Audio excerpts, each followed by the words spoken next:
Violet Wild, and today I wanted to talk about something that has been on my mind since I came home last weekend from an event. I had been gone for a day and a half, and I received a note on my door, and among the things that note said, let's see if we can get this up here.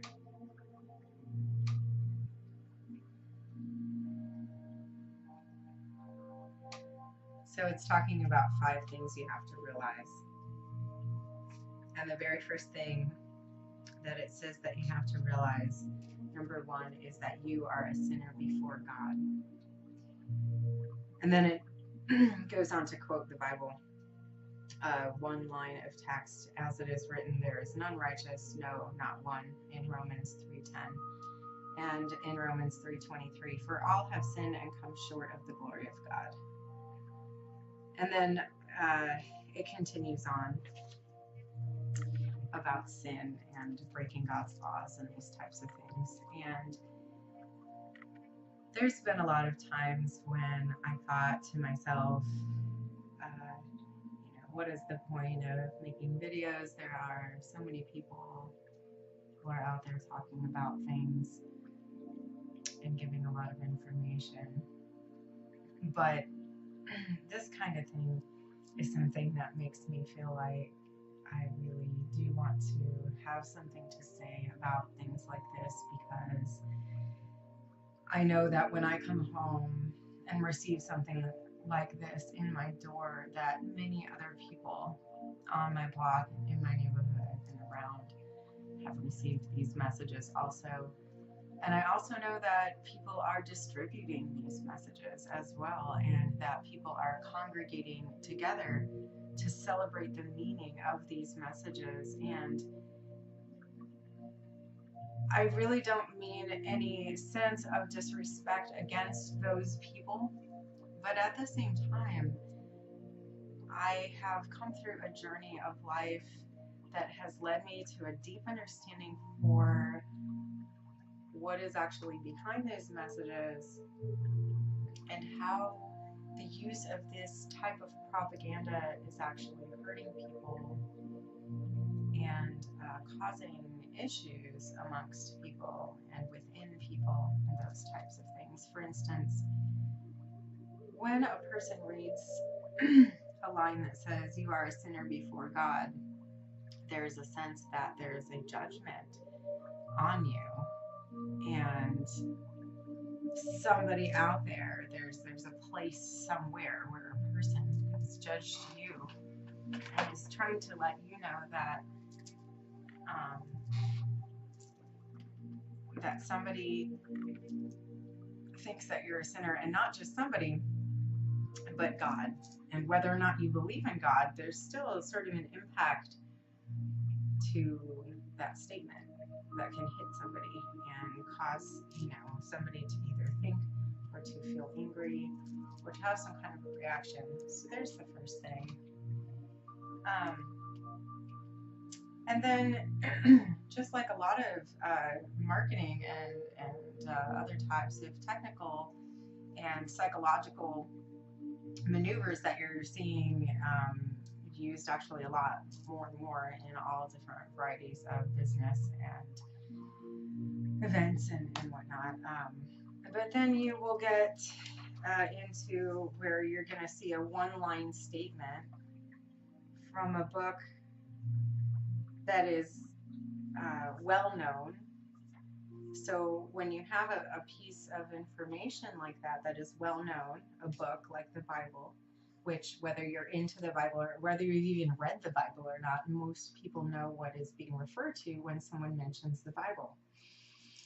And there's something that happens in a human being's mind when a piece of information like that is dropped, a Bible. There's a lot that goes with a Bible, a lot that goes with that word, a lot that people have been taught, a lot that people have experienced related to the Bible, whether good or bad. It's a very weighty topic, and it's a word that carries with it a really large amount of propaganda. And by propaganda, I mean words that are loaded with emotional rhetoric. Essentially, emotional rhetoric being words that bring up emotions in people. They elicit an emotional response in a person. And whether or not that person reasonably believes the thing they're responding to, the response takes over the reasoning and propels the reasoning to agree with it, compels the reasoning.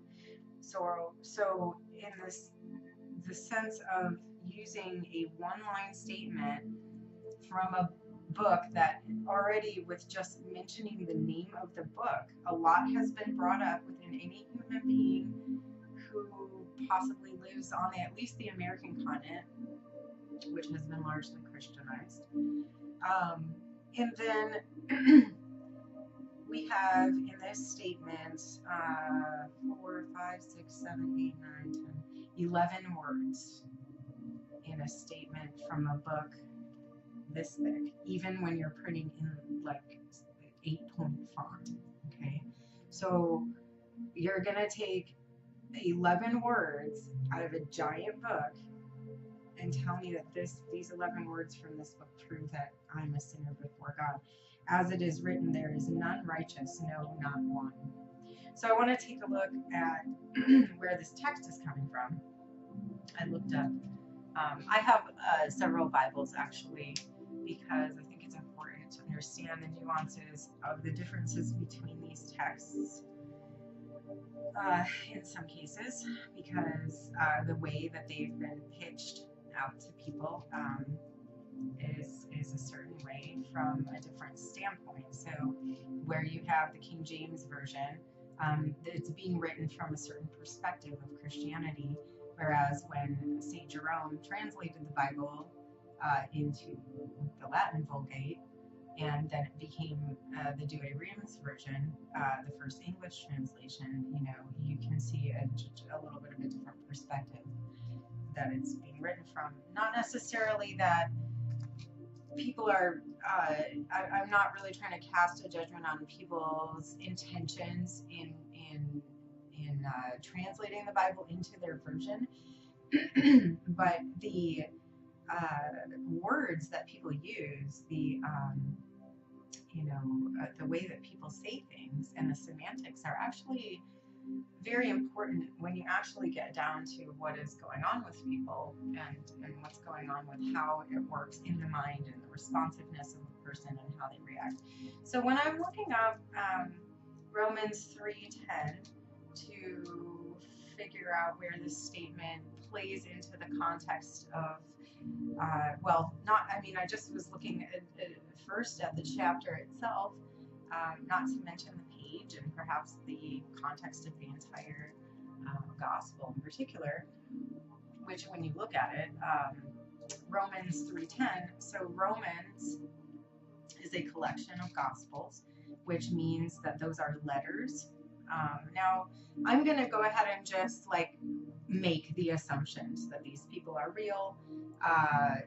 I am not going to assume that they are not real or that they are real. I'm just going to use the basis of these assumptions because this is coming from a place where whoever they're talking to, they should believe that what their beliefs are, that their beliefs are real, that really happened. So I'm going to go ahead and just assume that. And based on that, I know of the disciples that these were a collection in the New Testament. Romans and Corinthians and these types of books are a collection of epistles and gospels, which are written letters from the various disciples whose books they are identified with. Thomas, Paul, James, John, etc. So these are a collection of letters written by the various disciples that have been collected into these books and placed into the New Testament.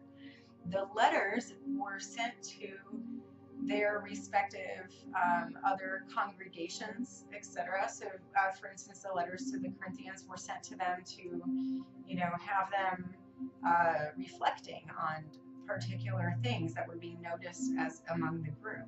And likewise with the Romans, they're basically a reflection from the apostle himself of what is going on in the population that he's viewing, and he's trying to call them out and say, hey, look, this is what's happening. Just like we can kind of look at and like, oh, in the government, this is happening and this is going on, and there's nobody as good in that cabinet. There's not a single person that is really vying for the right, or whatever it is that you might say. But we have to really think about the context of these things and suspend our emotional judgment of ourselves and this material to try to place a little bit of rational and reasonable thought on it. And so you're looking at a collection of letters that somebody wrote related to a population that they were analyzing and talking about. And amongst that population, they said that there's none righteous, not even one. There's no one who understands. There's no one who seeks God. All have turned away. They have together become worthless. There is no one who does good, not even one. Their throats are open graves. Their tongues practice deceit. The poison of vipers is on their lips. Their mouths are full of cursing and bitterness. Their feet are swift to shed blood. Ruin and misery mark their ways, and the way of peace they do not know. There is no fear of God before their eyes. Now, the person who's writing this knows all of the things that these people don't know that he's talking about. So already we have a little bit more context for what he means when he says, there is none righteous, no, not one. And the as it is written that's coming in here, it says, you are a sinner before God, as it is written, there's none right. Now, they're putting the as it is written because it's written here, but it doesn't say as it is written. It just says there is no one righteous, not even one. Now, this is because they're taking this from a letter that someone wrote about a group of people that they were talking about. Okay, so this is what I mean when, I am not trying to necessarily vilify the Bible itself or the information contained therein, or even necessarily voice my opinion on that at this point. But I don't like the fact that there are groups of people who are manipulative of other people's emotions, especially from a Christian standpoint, and misusing the ancient texts, which, and I know that they're taking it, they don't know that this is not something that's necessarily a conscious effort that's being done by these groups. They're really following in the footsteps of tradition, and the tradition has been for an extremely long amount of time now, and you could say even in the sense of many hundreds of years.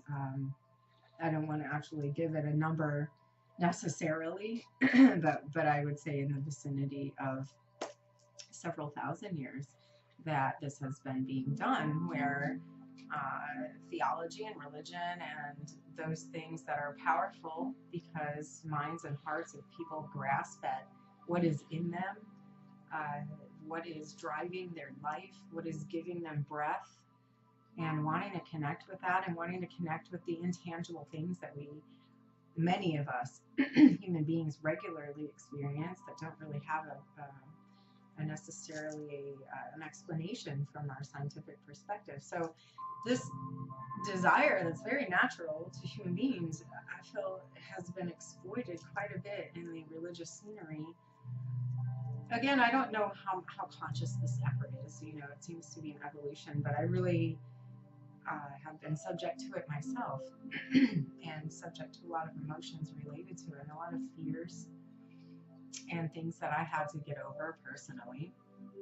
And, in the process of all of that, all that work that I did to get over that, I also learned an awful lot about how it came to be like this. So I began to break things down. And, again, what we're looking at is, we're looking at a collection of information in a book, where the Bible is, if you didn't know, a collection of many different books that were put together at a certain point in time in Rome to essentially operationalize the idealism of Christianity at that time. And these books were taken from all over the place. A lot of nations actually that had been conquered by the Romans, to be honest. Like for instance, the book of Numbers is taken from the ancient Chaldean book of Numbers, which the Romans erased from history. And there's very little that we know about the Chaldeans in the exoteric sense.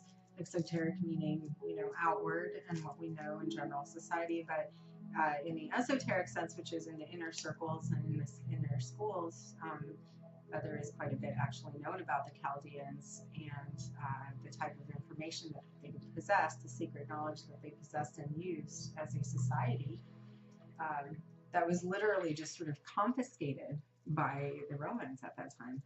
And then so the Romans, who are responsible for putting together the Bible initially, chose, one of those books from the Chaldeans, and also many other books that they had confiscated through a lot of their basically erasing of civilizations and confiscating and hiding literary works that were important to the history of the people and their rootedness and groundedness in their ancient cultures and their ancient knowledge. So there's a pattern of this. And again, this is not about calling out a certain group of people. This is actually about educating ourselves on how we've evolved to the point where there are literally groups everywhere that have sprouted up around this sacred knowledge that isn't even really the true fundamental. It's been twisted and changed and taken out of context in so many ways. And then they're basing and fabricating a lot of story out of this. And I really don't know for sure if everyone is aware how manipulative these techniques are. But, to me, this is actually quite violent to do this to people. And it's not something that I personally agree with, especially as a minister of my own understanding of minister of metaphysics. And it just concerns me that this is out there and has been out there and persists, and it's not getting it's really revealed or openly talked about too much. But yeah, I just wanted to talk about this as far as like the techniques that are being used and that type of thing. As far as the truth is concerned, as far as sacred knowledge, as far as reaching into your own heart to find who you are and whatever truth it is that holds you together and makes you feel good about being here and good about living life, it should really grab you. It should not grab you in a way of fear. It shouldn't, not in a way of fear that you're, afraid if you don't grasp this truth, you're going to forever be lost. The truth grabs you in a way that's so beautiful, in a way that's so, wow, I just can't believe that it's so simple, and so tangible and so wonderful and easy. And that's the kind of thing that the truth does. So if you hear a statement that makes you fearful, makes you feel bad about yourself, or judgmental about yourself or others,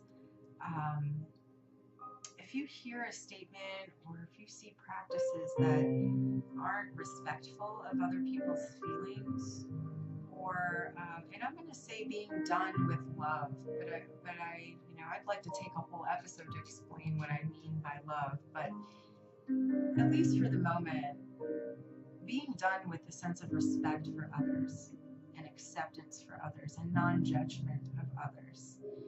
Those are really very vital things about love that are very important. If you see any of those types of things, I hope that you know those are not of truth. Because if the truth sets you free, this truth should not enslave you to fear or pain or any kind of routine that you have to follow. Have to, you know. There's a lot of really great reasons to follow a routine, to be disciplined about something. The best reasons are when you're motivated from in here, not from a place of fear and worry and pain, suffering. We have enough to deal with in life without becoming victims of those things. And that's really a lot of times what these things are drawing people into, whether they know it or not. So I hope that this has, at the very least, made you think about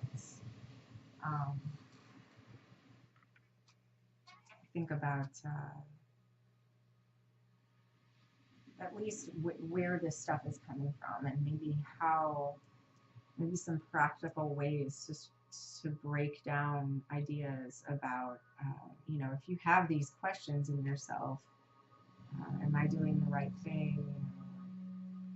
Where do I need to go to church? What is it that I should be doing for my spiritual welfare? Or why should I even care about my spiritual welfare? And, it makes you feel upset that somebody even thinks that you need to care about that, these types of things. Again, it's not, the real truth is very simple, and it feels good. And if things are not making you feel good, then, really look at it and find out if that's truly a direction you want to follow, with a lot of hassles and a lot of difficulties and a lot of, making you feel bad. I mean, I'll say that a really great journey has a lot of hard work in it and a lot of difficult and challenging times. But the best part usually about the journey is those times, because of how much you wanted to strive through them and how much you wanted to get that work done because you cared about it and were motivated to do it. It's a lot different when the work is just being placed on you and this is your work that you have to do. And it really just isn't a part of my paradigm that another human being has the ability to tell you what your work should be. By no means do I think that human beings are naturally lazy. I think our souls are highly motivated to proceed with the mission that we're here for.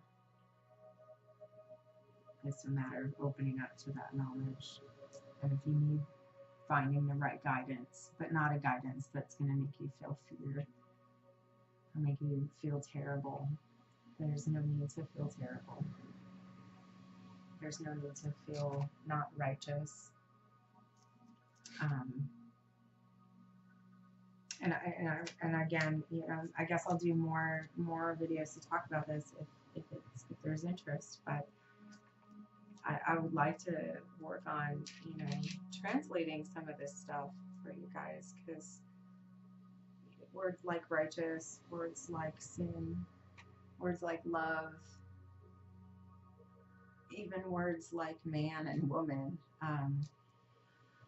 the way that they've come through the ages, the way that we have began to work with them and understand them and to create them in our own realities in this time, is something that I think we need to look at. Just like when there's policy and procedure manuals that people create, they have to be reviewed every once in a while to make sure that the policies still apply to the present time. And I think that it's time to review our lexicon and to kind of unpack some of these really loaded words in this loaded language and take a look at that and maybe make some better decisions about how we want to speak about our reality and how we want to create. Maybe not out of fear and pain and victimhood, but from a place of real power and real understanding. I mean, I don't know.